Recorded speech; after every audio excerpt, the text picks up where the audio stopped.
টেবিলের ওপর রাখা 3টি চিঠি। প্রথমটিতে সভার সম্পাদক মিস্টার কাসওয়েলকে লিখেছেন যে সভার আগামী অধিবেশনে পাঠ করার ইচ্ছে প্রকাশ করে ওর পাঠানো অ্যালকেমির সত্য শীর্ষক প্রবন্ধটিকে উক্ত অধিবেশনের আলোচনায় স্থান দিতে সভার কর্মসমিতি অপারগ। দ্বিতীয় চিঠিতে উনি জানিয়েছেন যে অকল্পনীয় কর্মব্যস্ততার কারণে মিস্টার কাসওয়েলের সঙ্গে তার প্রবন্ধ সংক্রান্ত আলোচনায় বসার সময় সম্পাদকের হবে না। এবং তৃতীয় চিঠিতে লেখা যে সম্পাদক মহাশয় যথাবিহিত সম্মান প্রদর্শন পূর্বক মিস্টার কাসওয়েলকে জানাচ্ছেন যে বিশেষজ্ঞ বা বিশেষজ্ঞ বর্গের কাছে মিস্টার কাসওয়েলের প্রবন্ধটি মূল্যায়নের জন্য পাঠানো হয়েছিল তার বা তাঁদের নাম প্রকাশ করা সম্পাদক মহাশয়ের পক্ষে অসম্ভব। তিনি মিস্টার কাসওয়েলকে এও জানাতে চান যে অতঃপর তিনি এই বিষয়ে মিস্টার কাসওয়েলের আর কোনো পত্রের উত্তর দেবেন না। এই মিস্টার কাসওয়েলটিকে জিজ্ঞাসা করলেন সম্পাদক গৃহিণী। তিনি সম্পাদক মশাইয়ের অফিসে এসে সবে বসেছেন এমন সময় টাইপিস্ট উপরোক্ত 3টে চিঠির শেষ চিঠিটা নিয়ে প্রবেশ করা মাত্রই সেটা টপ করে তুলে নিয়ে, ব্যাপারটা যদিও দৃষ্টিকটু হলো, তিনি প্রশ্নটা ছুঁড়ে দিলেন তাঁর কর্তার উদ্দেশ্যে। এই মুহূর্তে মিস্টার কাসওয়েল রাগে অগ্নিশর্মা একটা লোক, আর কি বলি। লোকটি ধনী, থাকেন ওয়ারউইকশায়ারের লাফোর্ড অ্যাবেতে, চর্চা করেন নাকি অ্যালকেমির মানে অপরসায়নের, মন্ত্রতন্ত্র জাদুবিদ্যার মশলা মেশানো ঝুটো রসায়নের, আর আমাদের তারই ব্যাপারে ফলাও করে জানাতে চান। এর বেশি আমি আর তার ব্যাপারে খুব কিছু জানি না। হ্যাঁ, আগামী অন্তত হপ্তাখানেক কি হপ্তা দুয়েক তাঁর দর্শন যে আমি পেতে চাই না এইটা নিশ্চিত জানি। যাকে তুমি যদি এখন বেরোতে চাও আমি কিন্তু তৈরি। তুমি কি এমন করেছো যে উনি এমন রেগে ক্ষেপে উঠেছেন? সাধারণ ব্যাপার, আর 5 জনের ক্ষেত্রেও যা করে থাকি এর ক্ষেত্রেও তাই করেছি। ব্যাপারটা কিছুই নয়, কথা নেই বার্তা নেই, ইনি একদিন হঠাৎ তার এই প্রবন্ধটার পাণ্ডুলিপি পাঠিয়ে জানিয়ে দিলেন যে আমাদের পরের অধিবেশনে এটা তাঁকে পড়তে দিতে হবে। তো সেটা আদৌ অধিবেশনে সবার সামনে পাঠ করার মতো কিনা সেটা বোঝার জন্য আমরা মতামত চাইলাম এডওয়ার্ড ডানিং এর। গোটা লন্ডন শহরে ওই বিষয়ে তাঁর চেয়ে বড় পণ্ডিত আর তো কেউ নেই। তিনি মত দিলেন লেখাটা একেবারে অপাঠ্য, পাতে দেওয়ার যোগ্য নয়। সেই থেকে কাসওয়েল চিঠি লিখে লিখে আমার মাথা খেয়ে ফেলছে। আমরা কোন বিশেষজ্ঞের কাছে তার ওই ষাঁড়ের গোবর পাঠিয়েছিলাম তার নাম জানতে চেয়েছে শেষ চিঠিতে। তার কি উত্তর আমি দিয়েছি তা তো দেখলে। তুমি যেন আবার কাউকে কিছু বলো না এই বিষয়ে। না না, পাগল নাকি? আমাকে কখনো কাউকে কিছু বলতে দেখেছো? আমি শুধু ভাবছি ভদ্রলোক কোনোভাবে বেচারি মিস্টার ডানিং এর নামটা জানতে না পেরে যান। বেচারি মিস্টার ডানিং বলছো কেন? দিব্যি খোশ মেজাজে আছে একটা লোক, নিজের অত বড় বাড়ি, হাতে দেদার সময় তোফা আরামে বসে নিজের খেয়াল খুশি আর পড়াশোনা নিয়ে মেতে আছে, তাকে বলছো বেচারি? এই লোক যদি ওর খোঁজ একবার পেয়ে যায় তাহলে কি আর তিনি সেই তোফা আরামে থাকবেন? ওর জীবন তো এ অতিষ্ঠ করে তুলবে। হ্যাঁ তা বটে, সেক্ষেত্রে অবশ্যই বেচারি ডানিং ছাড়া আর কিছু বলা যায় না।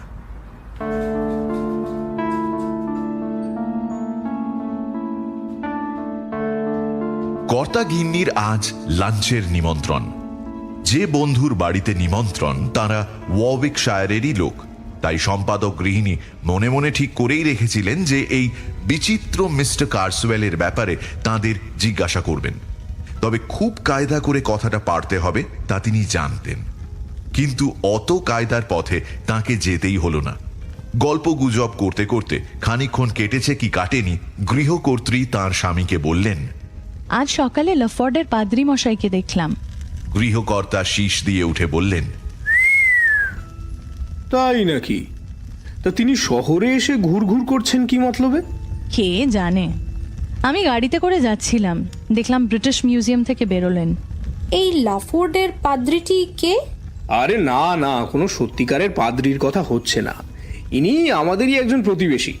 কয়েক বছর আগে আমাদের ওখানকার লাফোর্ড অ্যাবি নামে একটা বড় সম্পত্তি কিনে একেবারে গ্যাট হয়ে এসে বসেছেন। লোকটার নাম কাসওয়েল। তোমাদের বন্ধু নাকি? এই প্রশ্নটা যেন কথার স্রোতের আগল খুলে দিল। জানা গেল মিস্টার কাসওয়েলের ব্যাপারে বিশেষ কিছুই জানার বা বলার নেই। তিনি যে কি করেন তা কেউ জানে না। তার বাড়ির কাজের লোকেরা বিশ্রী মানুষ। তিনি নাকি নিজেই কি একটা ধর্ম প্রবর্তন করেছেন, সারাদিন তারই অজানা সব আচার অনুষ্ঠানে মেতে থাকেন। লোকটি বেজায় বদমেজাজি, কখনো কাউকে নাকি ক্ষমা করেন না। তার মুখ দেখলেই ভয় লাগে। এখানে বাড়ির কর্তা মৃদু আপত্তি জানালেও গিন্নির গলার জোরে সে আপত্তি ভেসে গেল। তার আচার আচরণে দয়া মায়ার কোনো চিহ্ন কখনো দেখা যায় না, আর যে কাজের পিছনে তিনি থাকেন তাতে তার বিটকেল বুদ্ধির ছাপ রেখে যান। আহা, ভদ্রলোকের প্রতি একটু সুবিচার তো তুমি করবে নাকি? সেই যে স্কুলের বাচ্চাদের ডেকে উনি খাইয়েছিলেন, সে কথা ভুলে গেলে? ভুলে যাব? সে কি ভোলার মতো ব্যাপার যে ভুলে যাব? ভাগ্যিস তুমি কথাটা তুললে।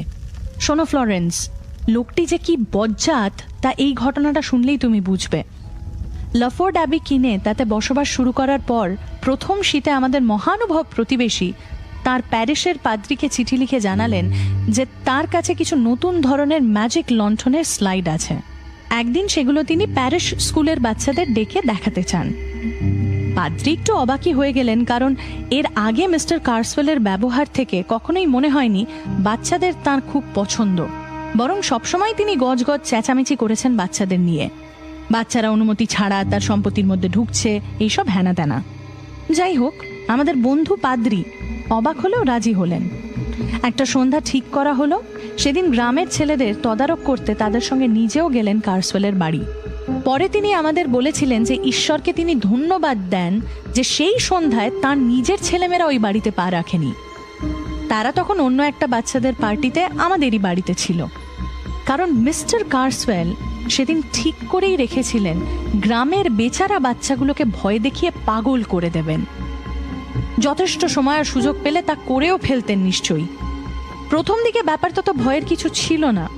শুরুর দিকে রেড রাইডিং হুডের গল্প ছিল, তাতেও নেকড়েটাকে দেখে ছোট বাচ্চাদের অনেকেই এমন ভয় পেল যে তাদের ঘরের বাইরে নিয়ে চলে যেতে হলো। মিস্টার ফারার বলেন কার্সওয়েল দূর থেকে ভেসে আসা একটা অদ্ভুত নেকড়ের ডাক দিয়ে সেই গল্প শুরু করেছিলেন। মনে হচ্ছিল যেন সত্যি নেকড়ে ডাকছে। তেমন বিভৎস শব্দ তিনি নাকি জীবনে আর শোনেননি। যেসব স্লাইড দেখানো হলো সেসব যেমন আশ্চর্য রকমের নতুন, তেমনি জ্যান্ত। মিস্টার ফারার অনেকক্ষণ ধরে দেখেও বুঝতে পারলেন না কার্সওয়েল কোথা থেকেই বা সেগুলো জোগাড় করেছেন আর কিভাবেই বা সেগুলো কাজ করে। সময় যত গড়াতে থাকলো, একের পর এক গল্পে ভয়ের পারদও তত চড়তে থাকলো। আর বাচ্চারা অবাক ভয়ে আস্তে আস্তে একদম চুপ মেরে গেল। শেষে একটা স্লাইডের সিরিজ দেখালেন কার্সওয়েল, যেটায় দেখা গেল একটা ছোট্ট বাচ্চা তার বাড়ির মানে লাফোর্ডের বিস্তীর্ণ বাগান ভেদ করে সন্ধেবেলায় দৌড়চ্ছে। ঘরের প্রত্যেকটি বাচ্চা ছবি দেখেই লাফোর্ডের বাগান চিনতে পারল। ছবির বাচ্চাটা দৌড়চ্ছে আর তাকে গাছগাছালির ফাঁক দিয়ে লাফাতে লাফাতে তারা করছে একটা অদ্ভুত অচেনা সাদা মূর্তি। ক্রমে বাচ্চাটা আর দৌড়ে পারল না। মূর্তিটা গাছের আড়াল ছেড়ে বেরিয়ে এসে বাচ্চাটার উপর ঝাঁপিয়ে পড়ে তাকে ছিন্ন ভিন্ন করে দিল। মিস্টার ফারার বলেন তার মনে হচ্ছিল যেন জেগে জীবনের সবচেয়ে খারাপ দুঃস্বপ্ন দেখছেন। তাহলে বাচ্চাগুলোর মনের অবস্থা কি হয়েছিল একবার ভাবো দেখি। ব্যাপার হাতের বাইরে চলে যাচ্ছে দেখে তিনি এবার কার্সওয়েলকে কড়া করে বলতে বাধ্য হলেন যে এভাবে বাচ্চাদের ভয় দেখানো চলতে পারে না। তাতে উত্তর পেলেন, তা আপনি বলছেনই যখন, তখন সিনেমা দেখা বন্ধ করে খোকা খুকুদের এবার বাড়ি গিয়ে ঘুমোনোই ভালো। এই বলে কার্সওয়েল একটা বোতাম টিপে অন্য একটা স্লাইড চালু করে দিলেন। আর পর্দা ভরে উঠল বিভৎস সব গা ঘিনঘিনে সাপ, ব্যাঙ, বিচ্ছু, কেন্ন আর নানা রকমের ডানাওয়ালা পোকামাকড়ের ছবিতে। মনে হতে লাগলো এবার যেন সেগুলো পর্দা ছেড়ে বেরিয়ে এসে সামনে বসে থাকা বাচ্চাদের গায়ে উঠতে চাইছে। আর তার সঙ্গে খসখস ঝরঝর করে সে কি ঝড়ের মতো আওয়াজ। বাচ্চারা আর সইতে পারল না। সবাই মিলে ভয় পেয়ে একসঙ্গে ঘরের বাইরে বেরোতে গিয়ে একে মেরে তাকে ধরে একে অপরকে মারিয়ে দুরদার করে পালালো। সে এক বিশ্রী অবস্থা। ভালোই চোটাঘাত লেগেছিল তাদের বেরোতে গিয়ে। রাত্রে বোধহয় দু চোখের পাতা একও করতে পারেনি কেউ। গ্রামে তো তারপর ঢিঢি পড়ে গিয়েছিল। বাচ্চাদের মায়েরা মিস্টার ফারারের ওপরেই এক হাত নিয়েছিল। লাফোর্ড অ্যাবিতে যার তার ঢোকার অনুমতি নেই তাই, নইলে বাচ্চাদের বাবারা এতদিনে লাফোর্ডের একটা জানলার কাছও আস্ত রাখত কিনা সন্দেহ। তো এই হলো মিস্টার কার্সওয়েল, আমাদের লাফোর্ড অ্যাবির পাদ্রী। এবার তোমরাই ভেবে দেখো এই লোককে বন্ধু হিসেবে লাভ করার জন্য আমরা কেমন মুখিয়ে আছি। আমার মতে একজন বড় ধরনের অপরাধীর যা যা গুণ থাকা উচিত তার সবকটি এই কার্সওয়েলের মধ্যে একেবারে পুরো মাত্রায় আছে। এই লোকের বিষ দৃষ্টিতে একবার যে পড়বে তার প্রতি আমার সমবেদনা রইল। সম্পাদক গম্ভীর মুখে ভ্রু কুঁচকে বসেছিলেন, যেন কিছু একটা মনে করার চেষ্টা করছেন। এবারে ধীরে ধীরে বলে উঠলেন, আমি যার কথা ভাবছি এ কি সেই লোকই, নাকি আমি অন্য কারুর সঙ্গে গুলিয়ে ফেলছি? আচ্ছা, কিছু বছর আগে, তা প্রায় বছর 10 হবে, এরই কি হিস্ট্রি অফ উইচক্রাফট নামের একটা বই বেরিয়েছিল? এ সেই লোকই বটে। সে বই কিরকম বদনাম কুড়িয়েছিল সেও নিশ্চয়ই তোমার মনে আছে। মনে থাকবে না আবার? সবচেয়ে কড়া সমালোচনা যে করেছিল তাকেও আমি চিনতাম, তুমিও চিনতে তাকে। জন হ্যারিংটনকে মনে আছে? সেই যে আমরা যখন জনসে পড়তাম তখন সেও পড়তো ওখানে, মনে পড়ে? হ্যাঁ, দিব্যি মনে পড়ে। তবে আমি বেরিয়ে আসার পর তার আর কোনো খবর পাইনি। হঠাৎ একদিন শুনলাম তার অপঘাতে মৃত্যুর নাকি তদন্ত চলছে। অপঘাতে মৃত্যু? কি হয়েছিল? গাছ থেকে পড়ে ঘাড় ভেঙে গিয়েছিল, কিন্তু সে যে গাছে উঠেছিল কি করতে সেটাই রহস্য। পুরোটাই না একটা ধাঁধার মতো আমার কাছে।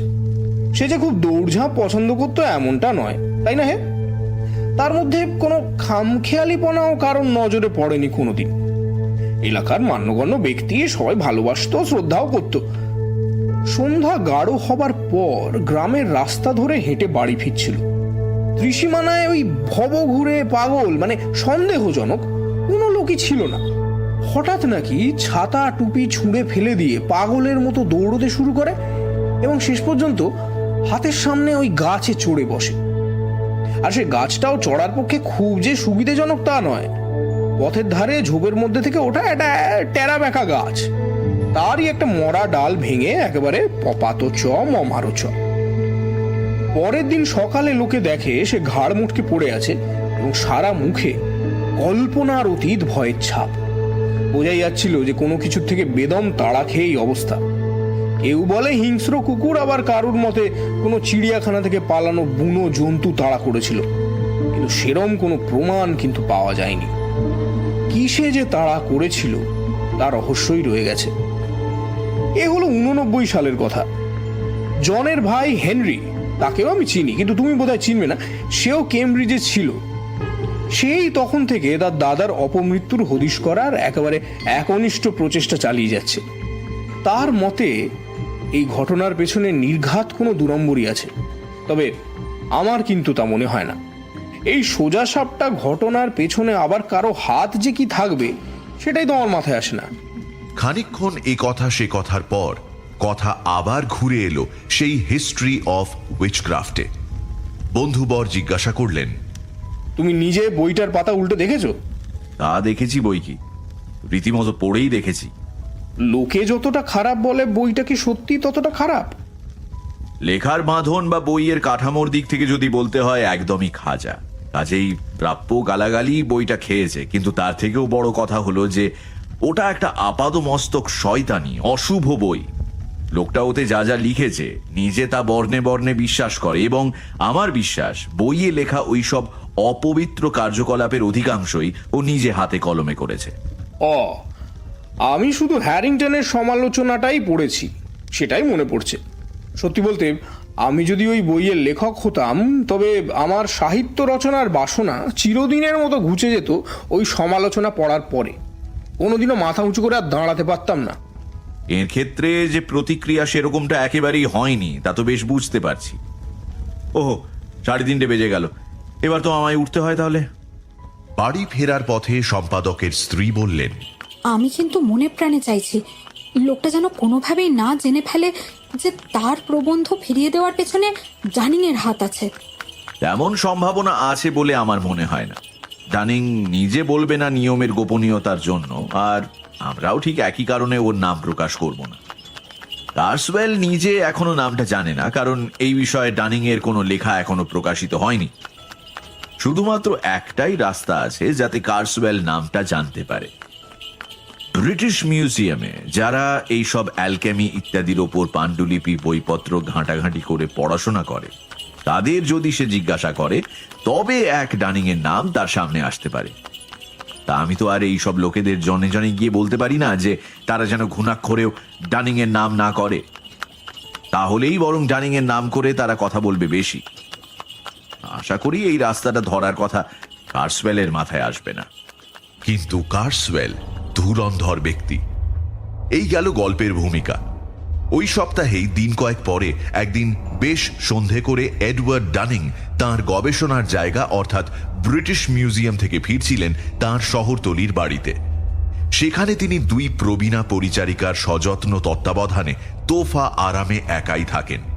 তার ব্যাপারে আমরা ইতিমধ্যে যা জেনেছি তার বেশি আর বলার কিছুই নেই। আমরা বরং তার বাড়ি ফেরার নিতান্ত নিরামিষ পথ ধরে তার সঙ্গেই চলতে থাকি। ট্রেনে চেপে ডানিং তার বাড়ির 1-2 মাইলের মধ্যে পৌঁছে যান, তারপর ইলেকট্রিক ট্র্যামে চড়েন। সে লাইন তার বাড়ির 300 গজ দূরে শেষ হয়। সেদিন ট্র্যামে চড়ার সময় তার হাতে পড়াশোনা করার মতো অনেক কিছুই ছিল, কিন্তু আলো ছিল এতই কম যে তার জানলার সার্সিতে লাগানো বিজ্ঞাপনগুলো ছাড়া আর কিছুই তিনি পড়তে পারছিলেন না। সাধারণত এই লাইনের জানলায় সাঁটানো বিজ্ঞাপনগুলো একটানা দেখতে দেখতে তার মাথায় অনেক চিন্তার উদয় হয়। সেটা অস্বাভাবিক কিছু নয়, কিন্তু আজ পাইরেটিক স্যালাইনের বিজ্ঞাপনে মিস্টার ল্যাম্পলোর সঙ্গে একজন স্বনামধন্য কেসির চটকদার কথোপকথন ছাড়া আর কোনো বিজ্ঞাপনেরই বোধহয় তাঁর কল্পনা শক্তিকে উজ্জীবিত করে তোলার ক্ষমতা নেই। না, ভুল হলো। ওই যে কামরার একদম শেষ প্রান্তে একটা বিজ্ঞাপন দেখা যাচ্ছে, হলদে জমির উপরে বড় বড় নীল অক্ষরে লেখা। এত দূর থেকে জন হ্যারিংটন নামটা ছাড়া আর কিছু পড়তে পারলেন না ডানিং। আর যেন একটা তারিখ লেখা আছে। জানার মতো এমন কিছু নয়, তবু নিছক কৌতূহল বশেই কামরা ফাঁকা হয়ে গেলে ডানিং উঠে গেলেন বিজ্ঞাপনটা পরীক্ষা করে দেখতে। কষ্ট করে উঠে দেখতে যাওয়া সার্থক হলো। এটা আর 5টা বিজ্ঞাপনের মতো সাদা মাঠা গতে বাঁধা নয়। লেখা রয়েছে অ্যাশব্রুকের দ্য লরেলস নিবাসী জন হ্যারিংটন এফএস এর স্মৃতির উদ্দেশ্যে। মৃত্যু 18ই সেপ্টেম্বর 1889। সময় দেওয়া হয়েছিল 3 মাস। গাড়ি থামল। ডানিং নীল অক্ষরগুলোর মধ্যে তলিয়ে গিয়েছিলেন। কন্ডাক্টরের ডাকে তার হুঁশ ফিরল। এই বিজ্ঞাপনটা দেখতে দেখতে খেয়ালই করিনি। দেখো কেমন অদ্ভুত না এই বিজ্ঞাপনটা। কন্ডাক্টর খুব ধীরে ধীরে বিজ্ঞাপনটা পড়ল, তারপর ঘাড় নাড়তে নাড়তে বলল, যাক চলে, এটা তো আগে দেখিনি। কি এটা, মস্করা মারছে নাকি কেউ? একটা ঝাড়ন বের করে তাতে লালা লাগিয়ে সে সার্সিটা মুছল, প্রথমে ভিতরের দিকে, তারপর বাইরে থেকে। তারপর ঘুরে এসে বলল, লেখাটা তো যাচ্ছেই না। কি দিয়ে যে লিখেছে মনে হচ্ছে যেন পাকাপাকি ভাবে কাছের একেবারে ভেতরে কথাগুলো লিখে দিয়েছে, তাই না স্যার? ডানিং দস্তানা দিয়ে ভালো করে লেখাগুলোর উপরে ঘষে কন্ডাক্টরের সঙ্গে একমত হতে বাধ্য হলেন। তাকে বললেন, এসব বিজ্ঞাপনের দেখাশোনা কে করে? এগুলো লাগানোর অনুমতি কে দেয়? একটু খোঁজ করে দেখো তো। ঠিক এই সময় ড্রাইভার হাঁক পাড়ল। ওহে জর্জ, তাড়াতাড়ি করো না হে, সময় কি অঢেল নাকি? বিরক্ত মুখে জর্জ বলল, আরে দাঁড়াও বাবু, এখানে আমরা মরছি লেখার জ্বালায়, আর তুমি শিগগিরে মাথায় এসে দেখাও কি হয়েছে এই কাচের মধ্যে। কাচের আবার ঘোড়ার ডিম কি হলো? ড্রাইভার এসে দেখে মাথা চুলকে বলল, এ আবার কি? হ্যারিংটনটা আবার কি? আমি বলছিলাম কি, তোমাদের এই বিজ্ঞাপনগুলো লাগানো হয় কার অনুমতিতে সেটা একটু খোঁজ নিয়ে তার সঙ্গে একবার এই বিজ্ঞাপনটা নিয়ে একটু কথা বলতে পারলে ভালো হয়। তা স্যার, সে তো হয় আমাদের কোম্পানির অফিসে। যদ্দূর জানি মিস্টার টিম সে কাজ দেখাশোনা করেন। আজ রাত্রিরে ফিরে গিয়ে তাঁর সঙ্গে একবার এই নিয়ে কথা বলবো ক্ষণ। আপনাকে কাল জানিয়ে দেব, যদি আপনি কাল আমাদের গাড়িতে আসেন।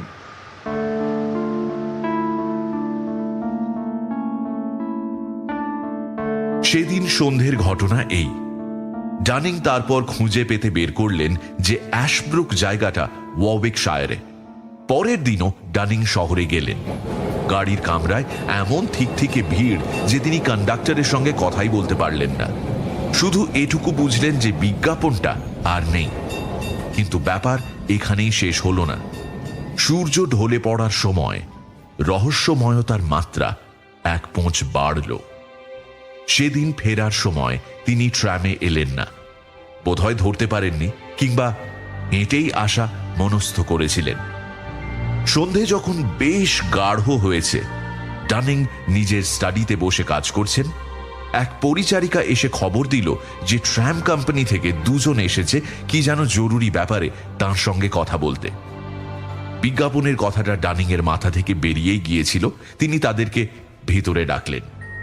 বোঝাই যাচ্ছে যে তারা সেই ড্রাইভার আর কন্ডাক্টর ছাড়া আর কেউ নয়। জলখাবারের পর্ব সমাপ্ত হলে ডানিং তাদের জিজ্ঞাসা করলেন মিস্টার টিমসের সেই রহস্যময় বিজ্ঞাপনের ব্যাপারে বক্তব্য কি। সেই জন্যই তো এলুম স্যার আপনার বাড়ি। মিস্টার টিমস তো ব্যাপার শুনে এই উইলিয়ামকে যা নয় তাই বলতে থাকলেন। কেবল বলেই গেলেন যে ওইরকম কোনো বিজ্ঞাপন কোনোদিন আসেনি, কেউ দিতে বলেও নি, পয়সাও দেয়নি, লাগানো হয়নি, মানে কিছুই নেই ওই ধরনের। আমরা নাকি বোকার মতো ওনার সময় নষ্ট করছি কেবল। আমি বললুম তা বেশ তো মিস্টার টিমস, তাই যদি ভাবেন তবে আপনি নিজেই এসে দেখুন না কেন। আরো বললুম লেখাটা যদি না থাকে তো তখন আমাদের যা প্রাণে চায় বলবেন, হাতে মাথা কাটবেন, কিচ্ছুটি বলবো না। আপনি এসে নিজের চোখেই দেখে যান না। তা তিনি বললেন যাবো তো, এক্ষুনি যাবো, চলো। এইবার স্যার আপনি বলুন, লেখাটা তো আপনিও দেখেছেন, হ্যাঁ দেখেননি? হলদে কাছে বড় বড় করে নীল রঙে হ্যারিংটন ম্যারিংটন লেখা ছিল, একেবারে স্পষ্ট দেখা যাচ্ছিল না বলুন। সেই আমি ঝাড়ন দিয়ে মুছলুম, লেখাটা গেল না। আমি বললুম যেন একেবারে কাচের ভেতর লেখা হয়েছে, আপনিও সায় দিলেন তাতে, তাই তো? হ্যাঁ তাই তো, সায় দিয়েছিলাম তো। তারপর তারপর আর কি, মিস্টার টিমস আলো নিয়ে কামরার ভেতরে ঢুকলেন। না না সরি, উইলিয়ামকে বললেন আলো নিয়ে বাইরে দাঁড়াতে। বললেন কই তোমাদের 7 রাজার ধন 1 মানিক, আমার মাথা খেয়ে ফেললে যার কথা বলে বলে, কোথায় সে বিজ্ঞাপন, আমায় দেখাও। এই তো বলে আমি বিজ্ঞাপনটার উপর হাত রেখে দেখাতে গেলুম। হ্যাঁ তো লেখাগুলো ছিল না, শাসি ভেঙে গিয়েছিল। ভেঙে? না না স্যার, ভাঙাভাঙির কোনো ব্যাপারই নেই। লেখাগুলো কি বলি আর ছিলই না স্যার। সেই যে আপনি দেখলেন না, সেই নীল নীল লেখা কাচের ভেতরে, ও একেবারে যেন উবে গেছে। বাপের জন্মে এমন জিনিস দেখিনি স্যার, এই উইলিয়ামও দেখেনি। আমি আর কি বলবো বলুন, মুখ্য মানুষ বলে তো আর লাভ কিছু হবে না। মিস্টার টিমস কি বললেন? তিনি আর কি বলতে বাকি রাখলেন বলুন আমাদের? মুখে যা আসে তাই বলতে লাগলেন। অবশ্যই তেনাকে দোষ দেওয়াও যায় না। আমরা বলছিলাম কি, তখন দেখেছিলাম আপনি ওই বিজ্ঞাপনের লেখাগুলো টুকে রাখছেন তো। তা টুকে নিয়েছিলাম বটে, এখনো রয়েছে সে লেখা আমার কাছে। তো তোমরা কি চাও যে আমি মিস্টার টিমসের সঙ্গে দেখা করে তাকে ওই লেখাগুলো দেখাই? এবারে উইলিয়াম বলে উঠল, ওই ওই আমি বলিনি তোমায়, বলি না আমি সবসময় জর্জ, খাঁটি ভদ্রলোকের দেখা পাওয়া শক্ত বটে, কিন্তু তারা আছে। আমি যখন বলেছিলুম যে উনি একজন সজ্জন মানুষ, চলো ওনার কাছে, ভুল বলেছিলুম কিনা মিলিয়ে নাও এবার। থাক থাক উইলিয়াম, আমায় আর স্যারের সামনে এসব বলার দরকার নেই তোমার। আমি তো তোমার কথা মতোই এসেছি নাকি। কিন্তু আপনি যদি কাল একবার আমাদের অফিসে গিয়ে মিস্টার টিমসকে বলে আসেন আপনি নিজের চোখে কি দেখেছেন, তাহলে তাহলে আমরা আপনার গোলাম হয়ে থাকবো স্যার। আসলে কি জানেন তো, গালাগাল যা খাবার সে তো খেয়েইছি, তার অত গায়ে লাগে না। কিন্তু বড় কর্তাদের মাথায় যদি একবার ঢোকে যে সন্ধ্যের ঝোঁকে আমরা দুজন চোখের ভুলে যা নেই তাই দেখছি, তবে তেনারা তো 2 2 4 করে নেবেন। আর আমাদের যে 1 বছরের ভেতর কোথায় গতি হবে তা ভগবানই জানেন। মানে বুঝতেই তো পারছেন কি বলতে চাইছি স্যার। চাকরি সংক্রান্ত এইসব গুরুত্বপূর্ণ আলোচনায় নিমগ্ন হয়ে তাদের দেওয়া প্রস্তাব পর্যালোচনা করতে করতে জর্জ আর উইলিয়াম বেরিয়ে গেল। মিস্টার টিমস ডানিং এর মুখ চেনা। পরের দিন তার সঙ্গে দেখা করে ডানিং নিজের অভিজ্ঞতা জানিয়ে তার অবিশ্বাসের ভাব অনেকটাই কমাতে সক্ষম হলেন। কোম্পানির খাতায় উইলিয়াম আর জর্জের নামের পাশেও কোনো কালো দাগ পড়ার আর সম্ভাবনা রইল না। বিজ্ঞাপন রহস্যের কিন্তু কোনো সুরাহা হল না। পরের দিন সন্ধ্যায় এমন একটা ঘটনা ঘটল যে ডানিং এর মনে এই আজব ব্যাপারটা সম্পর্কে আগ্রহ আরো জেঁকে বসল। সন্ধ্যের সময় ক্লাব থেকে বেরিয়ে তিনি ট্রেন ধরার পথে হাঁটছেন। এমন সময় খেয়াল করলেন তার সামনে একটু দূরে পথের উপর হাতে বিজ্ঞাপনের কাগজ হাতে একজন ফেরিওয়ালা দাঁড়িয়ে আছে। আর 5টা ব্যবসার বিজ্ঞাপনের ফেরিওয়ালারা যেরকম জনবহুল এলাকা বেছে নেয় তাদের বিজ্ঞাপনের বেশি কাটতির জন্য, এ সেরকম জায়গা বাছেনি। সত্যি বলতে কি, তার দিকে এগোতে এগোতে ডানিং তাকে একটিও বিজ্ঞাপন কোনো পথচারীকে দিতে দেখলেন না, যেমনটা ঠিক এই ধরনের ফেরিওয়ালারা করে থাকে। কিন্তু তিনি দ্রুত চলতে চলতে তার সামনে পৌঁছতেই সে একটা পাতলা কাগজ তার হাতে গুঁজে দিল। বিজ্ঞাপনটা নেওয়ার সময় ডানিং এর হাতে তার হাত একটু ঠেকে গিয়েছিল। তাতেই তার মনে হলো কেমন যেন শক লাগলো। তিনি শিউরে উঠলেন। হাতটা যেন অত্যধিক খড়খড়ে আর গরম। হাঁটতে হাঁটতেই ঝটতেই তিনি ফেরিওয়ালার দিকে ফিরে তাকালেন, কিন্তু কিছু বুঝতে পারলেন না। অন্তত পরে মনে করার মতো সে মুখের কোনো ছাপ তার মনে পড়ল না। জোর কদমে পা চালাতে চালাতে পিতপিতে কাগজটার দিকে চোখ দিতেই নীল রঙের কাগজের ওপর বড় বড় অক্ষরে হ্যারিংটন নামটা ডানিং এর চোখে পড়ল। চমকে উঠে মাঝপথে দাঁড়িয়ে পড়ে তিনি পকেট হাতাড়াতে লাগলেন চশমার জন্য।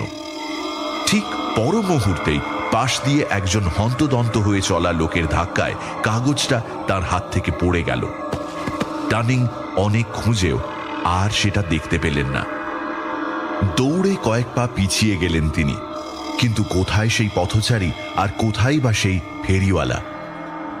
পরের দিন খানিকটা খিঁচড়ানো মন মেজাজ নিয়েই ডানিং ব্রিটিশ মিউজিয়ামের বিশেষ পুঁথিপত্রের পাণ্ডুলিপির ঘরে গিয়ে বসে হার্ডলি 3586 ও আরও কিছু দরকারি পুঁথি আনাতে দিলেন।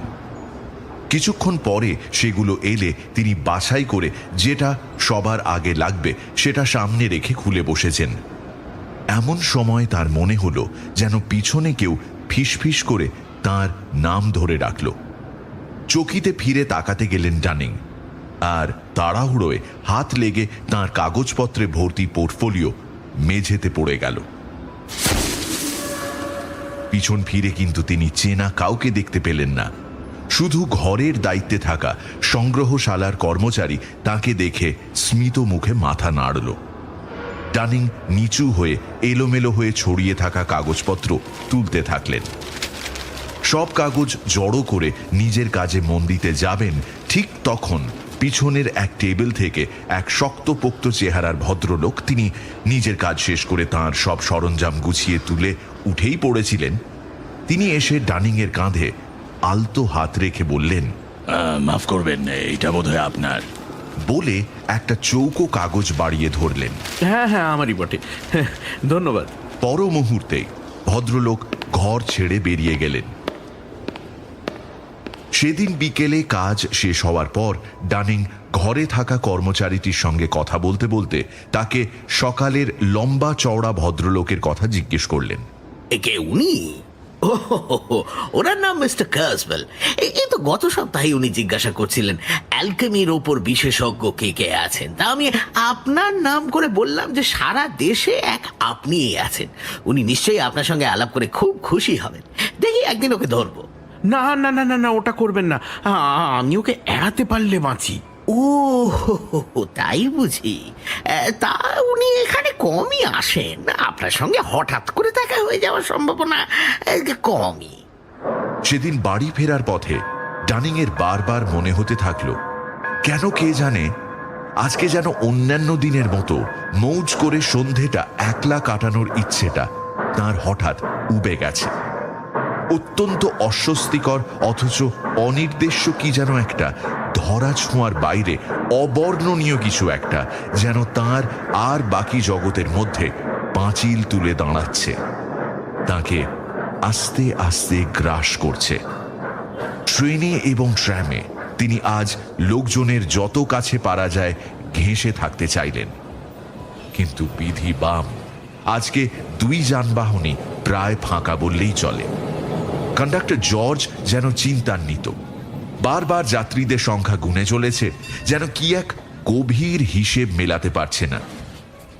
বাড়ির দোরগোড়ায় পৌঁছে ডানিং দেখা পেলেন তাঁর পারিবারিক চিকিৎসক ডক্টর ওয়াটসনের। আপনার বাড়ির ব্যবস্থাপনা সব তছনছ করে দিতে হলো বলে দুঃখিত মিস্টার ডানিং, কিন্তু কিছু করার ছিল না। আপনার দুই পরিচারিকাকে নার্সিংহোমে পাঠিয়েছি। মানে বলেন কি, কি হয়েছে? ভাবসাব দেখে তো মনে হচ্ছে টোমেন পয়জনিং, পচা খাবারের থেকে বিষক্রিয়া। তা আপনার পেটে তো সেসব গিয়েছে বলে মনে হচ্ছে না। গেলে আপনি আর চলে ফিরে বেড়ানোর অবস্থায় থাকতেন না। যাই হোক, ওরা ঠিক হয়ে যাবে খুব শিগগিরই। হায় হায়, এমনটা হলো কি করে? আমায় ওরা যা বলেছে তা হলো, বিকেলে ওদের খাবার সময় এক ফেরিওয়ালা এসেছিল। তার কাছ থেকে ওরা নাকি চিংড়ি না কাঁকড়া কি যেন কিনেছিল। অদ্ভুত ব্যাপার জানেন, আমি খোঁজ নিয়ে জানলাম পাড়ায় আর কোনো বাড়িতে কিন্তু ওই রকম কোনো ফেরিওয়ালা আসেনি। আপনাকে আর তখন খবর পাঠাতে পারিনি, তবে ওদের বাড়ি ফিরতে একটু সময় লাগবে। যাই হোক, পরের কথা পরে ভাবা যাবে। আজ রাত্রে আপনি আমার বাড়িতে খাবেন, ঠিক 8টায় চলে আসবেন কিন্তু, আর অত চিন্তা করবেন না। যাক, বাড়িতে দুর্ভোগ এলেও আর মাথায় দুশ্চিন্তার বোঝা চাপলেও অন্তত সন্ধেবেলাটা একলা কাটানোর হাত থেকে নিষ্কৃতি পাওয়া গেল। পাড়ায় নতুন আসা ডাক্তারের বাড়িতে সন্ধেটা বেশ ভালোই কাটিয়ে ডানিং যখন তার নিঝুম বাড়িতে ফিরলেন, তখন ঘড়ি দেখাচ্ছে 11:30। সে রাত একেবারেই তার মনে সুখ স্মৃতি হয়ে থেকে যাওয়ার মতো করে কাটল না। আলো নিভে গেছে, নিকষ কালো অন্ধকার। ডানিং খাটে শুয়েছেন, কিন্তু তার চোখে ঘুম নেই। তীর্থের কাকের মতো তিনি অপেক্ষা করছেন কখন ভোর হবে আর ঘর ঝাড়ু দেওয়ার মেয়েটি তাকে গরম জল দেওয়ার জন্য আসবে। এমন সময় স্পষ্ট শুনতে পেলেন তার কাজের ঘরের দরজা খোলার আওয়াজ, কিন্তু তারপর দালান বেয়ে কোনো পায়ের শব্দ ভেসে এলো না। অথচ দরজা খোলার আওয়াজটা নিশ্চিতভাবেই অস্বাভাবিক। চোট্টর নাকি? কারণ ডানিংয়ের বেশ ভালোই মনে আছে রাতে কাগজপত্র গুছিয়ে লেখার টেবিলের মধ্যে রেখে বেরিয়ে আসার সময় তিনি দরজাটা বন্ধ করে দিয়েছিলেন। সাহস করে নয়, বরং কিছুটা ভয়ে ভয়েই, লজ্জার মাথা খেয়ে ডানিং রাত পোশাক পরেই বিছানা থেকে নেমে ঘরের বাইরে বেরিয়ে সিঁড়ির রেলিং ধরে ঝুঁকে দাঁড়িয়ে কান পেতে রইলেন, কিছু যদি আরো শোনা যায়। নিশ্ছিদ্র অন্ধকার, নিস্তব্ধ রাত্রি। শুধু হঠাৎ একটা গরম হাওয়ার দমকা এসে তার মুখে ধাক্কা মেরে গালের উপর কয়েক মুহূর্ত খেলা করে গেল। চমকে পিছিয়ে এসে ডানিং ঠিক করলেন বাকি রাতটা ঘরে ঢুকে দরজা এঁটে খাটে বসে কাটানোই শ্রেয়। কিন্তু গোদের ওপর বিস্ফোড়া। এ পাড়ার লোকের গভীর রাতে আর আলোর দরকার হয় না, সেরকম কোনো খবর শহরতলির কিপটে বিদ্যুৎ কোম্পানি বিশ্বস্ত সূত্রে জানতে পেরেছে। মোট কথা, সবকটা আলো একসঙ্গে দপদপ করে নিভে গেল। এমতাবস্থায় যে কেউ স্বাভাবিকভাবেই চাইবে হাতড়ে হাতড়ে দেশলাই খুঁজে আগুন জেলে ঘড়ি দেখতে। আর ডানিং জানতেও চাইছিলেন যে আর কতক্ষণ এই আতঙ্কের প্রহর তাঁকে গুনতে হবে। অতএব প্রায় প্রতিবর্ত ক্রিয়াতেই তিনি বালিশের তলার পরিচিত স্থানটির পানে হাত বাড়ালেন। শুধু হাতটা বালিশ অবধি পৌঁছল না, তার বদলে হাতটা যাতে ঠেকল সেটা তার মতে একটা মুখ। সে মুখে দাঁত আছে, লোম আছে, এবং সে মুখ কোনো মানুষের নয়। পর মুহূর্তেই তিনি ঠিক কি বললেন বা করলেন তা বলতে পারি না। যখন তার ধরে প্রাণ এলো, তিনি দেখলেন যে ধড়ফড়ানো বুকে হাতে ধরে পাশের একটা ফাঁকা ঘরের দরজা আটকে দরজায় কান চেপে তিনি বসে আছেন। সেই দুর্বিসহ রাতের বাকিটাও ওইভাবেই কেটে গেল। ডানিং দরজায় কান পেতে রইলেন যদি আর কোনো নড়াচড়ার শব্দ শোনা যায়, কিন্তু আর কিছুই হলো না সেই রাতে। উৎকর্ণ হয়ে ভয়ে কাঁপতে কাঁপতে রাত কাটল। ভোর হতে বুকে সাহস এনে ডানিং চোরের মতো নিজের ঘরে ঢুকে দেখলেন দরজা হাট করে খোলা, জানলার খড়খড়ি সব খোলা, অর্থাৎ রাতে কারুর ঘরে থাকার চিহ্ন মাত্র নেই। ঘড়ি ও বালিশের তলায় যথাস্থানে পাওয়া গেল। যেখানে যেমনটি থাকার কথা তেমনটিই আছে, কোনো এদিক সেদিক নেই। শুধু কাঠের আলমারির পাল্লা জোড়া ক্যাঁচ কোঁচ করে খুলে যাচ্ছে আপনা থেকেই। তবে সেটাও আলমারিটার নিজস্ব অভ্যেস। খিড়কি দরজায় ঘন্টা বাজলে ডানিং বুঝলেন ঝাড়ুদারনি এলো। তিনি যেন বুকে বল ফিরে পেলেন। তাকে দরজা খুলে দিয়ে গোটা বাড়িতেই খানা তল্লাশি চালালেন তিনি, কিন্তু কোনো ফল পেলেন না। খারাপ আরম্ভের সঙ্গে তাল মিলিয়ে গোটা দিনটাই ডানিং এর কাটল খুঁড়িয়ে খুঁড়িয়ে। মিউজিয়ামে যেতে তিনি সাহস পেলেন না। সংগ্রহশালার কর্মচারী যাই বলুক না কেন, কার্সওয়েলের হঠাৎ সেখানে এসে হাজির হতে বাধা কোথায়? তার মনে এখন যা অবস্থা, তাতে ডানিং এখন কোনো ঝগড়ুটে অচেনা লোকের মুখোমুখি হতে পারবেন না। তার নিজের বাড়ি দুর্বিসহ হয়ে উঠেছে গত রাত্রের পর থেকে, আর আবার ডাক্তারের ঘাড়ে গিয়ে চাপতেও তার সৌজন্যে বাঁধল। নার্সিং হোমে তার খানিকটা সময় কাটল এবং সেখানে গিয়ে তার 2 পরিচারিকারই স্বাস্থ্যের উন্নতির খবর পেয়ে এই দুঃসময়েও অন্তত খানিকটা আশ্বস্ত হলেন। দুপুরে খাওয়ার সময় ক্লাবে গিয়ে সেখানে সভার সম্পাদকের দেখা পেয়ে মনটা তাঁর আরেকটু ভালো হলো। খাওয়ার সময় ডানিং বন্ধুকে নিজের মানসিক দুরবস্থার কথা অনেকটা বললেও বুকের উপর পাথরের মতো চেপে বসে থাকা আসল কারণটা কিছুতেই খুলে বলতে পারলেন না। এ হে হে হে, কি দুঃখের কথা দেখো দেখি। এক কাজ করো, বুঝলে, আমরা তো একাই আছি বাড়িতে, তুমি আমাদের সঙ্গে এসে থাকো না কেন? আর কোনো কথা নয়, সেই ভালো হবে। তুমি আর বেশি কিছু বলো না, বিকেলের মধ্যেই আমাদের বাড়িতে দরকারি জিনিসপত্র সব পাঠিয়ে দাও। ডানিং আর সহ্য করতে পারছিলেন না। আবার একটা রাত ওই ফাঁকা বাড়িতে কাটাতে হবে ভাবলেই তার হাত পা পেটের ভিতরে সেঁধিয়ে যাচ্ছিল। তড়িঘড়ি তিনি বাড়ি এসে সব সরঞ্জাম গুছিয়ে নিয়ে চলে গেলেন। বন্ধু ও বন্ধু পত্নীর সামনে উপস্থিত হলে পরে ডানিং এর বিধ্বস্ত চেহারার পূর্ণ রূপ দেখে তাদের চক্ষু চড়ক গাছ হয়ে গেল। তারা ডানিংকে আনন্দে রাখার জন্য যথাসাধ্য করতে কসুর করলেন না। সে প্রচেষ্টা যে সম্পূর্ণ বিফলে গেল তা বলা যায় না, কিন্তু কিছুক্ষণ পর যখন 2 বন্ধু একলা বসে ধূমপান করতে গেলেন, তখন ডানিং আবার মনমরা হয়ে গেলেন যেন। হঠাৎ তিনি বলে উঠলেন, জানো গেটন, আমার মনে হয় সেই তুকতাক জানা অ্যালকেমিস্ট লোকটা জানতে পেরে গেছে যে আমি তার প্রবন্ধটা খারিজ করেছিলাম। তা এমন ধারণা তোমার হলো কি করে? ডানিং তাঁর সঙ্গে সংগ্রহশালার কর্মচারীর যা কথা হয়েছে তা আদ্যপান্ত বললেন। শুনে গম্ভীর মুখে ডানিং এর সন্দেহের সঙ্গে সহমত হওয়া ছাড়া গ্যাটনের আর কিছু করার রইল না। তাতে যে আমার খুব একটা কিছু এসে যায় তা নয়, কিন্তু কখনো যদি তার মুখোমুখি হই, একটা বিশ্রী ঝামেলা লেগে যেতে পারে। লোকটা খুব সুবিধে নয় বলেই মনে হচ্ছে। আবার কিছুক্ষণ কথা বন্ধ হয়ে সব চুপচাপ। ডানিং এর বিষণ্ণ ভাব আর অস্থিরতা যে ক্রমবর্ধমান তা গ্যাটনের চোখ এড়ালো না। একটা সময় তিনি সোজাসুজি জিজ্ঞাসাই করে বসলেন, ডানিং এর মনের অস্বস্তির মূল কারণটা ঠিক কি? ডানিং যেন হাঁপ ছেড়ে বাঁচলেন। কাউকে কথাটা বলে মনটা হালকা করতে চাইছিলাম, কিন্তু পারছিলাম না। আচ্ছা, জন হ্যারিংটন নামে একজনের ব্যাপারে তুমি কি জানো? গ্যাটন ডানিং এর মুখে হ্যারিংটনের নাম শুনে এমন স্তম্ভিত হয়ে গেলেন যে তার মুখ থেকে মৃদু স্বরে একটা কেন ছাড়া আর কিছু বেরোলো না। ডানিং তখন কলকল করে সবিস্তার বলে গেলেন তার অভিজ্ঞতা। বললেন কি ঘটেছে তার সঙ্গে ট্রামের কামরায়, রাস্তায় এবং তার নিজের বাড়িতে। বললেন কেমন করে একটা নারকীয় ভয়, হতাশা, দুঃখ মেশানো কষ্টকর অনুভূতি তার জীবনী শক্তি শুষে নিয়ে তাকে আস্তে আস্তে গিলে ফেলছে বলে তার মনে হচ্ছে, অথচ তার থেকে মুক্তি পাওয়ার জন্য কিছুই করতে পারছেন না তিনি।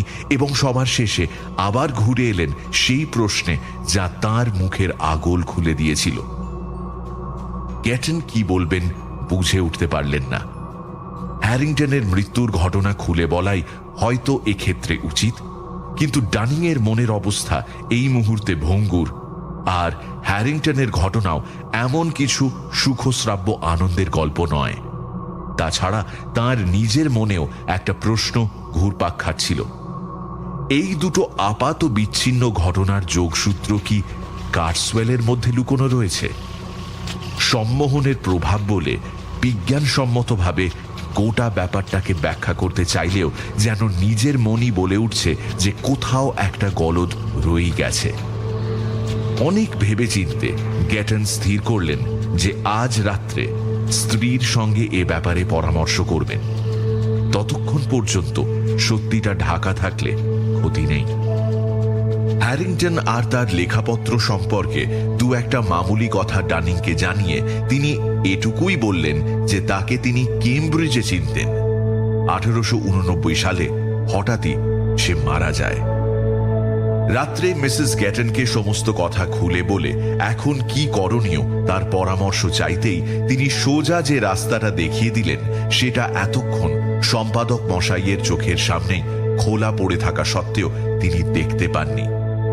তার অর্ধসঙ্গিনী তাকে জন হ্যারিংটনের ভাই হেনরির কথা স্মরণ করিয়ে দিয়ে বললেন যে গতদিন তারা যে বন্ধুর বাড়ি নিমন্ত্রণ রক্ষা করতে গিয়েছিলেন তাদের মাধ্যমে হেনরি হ্যারিংটনের নাগাল পাওয়া মোটেই শক্ত নয়। সে যদি খ্যাপা পাগলা গোছের লোক হয়?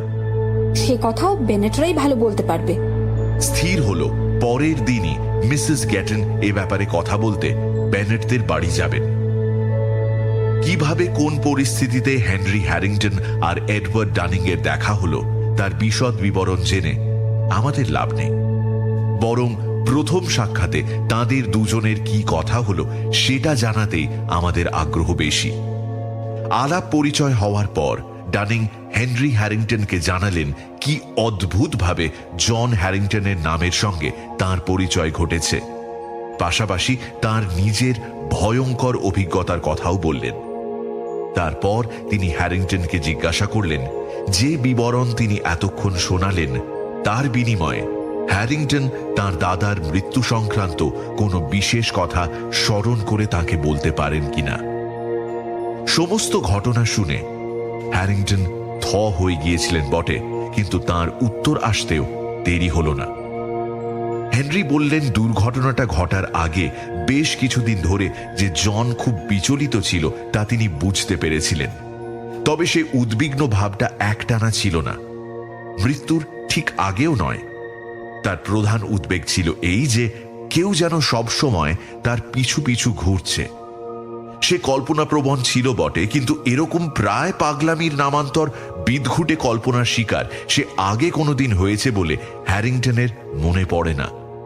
তার দৃঢ় বিশ্বাস তার মৃত্যুর পেছনে কারুর বদমাইশি আছে, এবং ডানিং এর অভিজ্ঞতার কথা শুনে তার সে বিশ্বাস আরো বদ্ধমূল হচ্ছে। হ্যারিংটন জিজ্ঞাসা করলেন ডানিং নিজে দুই ঘটনার মধ্যে কোনো যোগসূত্র খুঁজে পেয়েছেন কিনা। মনে হয় পেয়েছি, তবে সেটা খুবই আবছা। আপনার দাদা মৃত্যুর আগে একটা বইয়ের কঠোর সমালোচনা করেছিলেন বলে শুনেছি।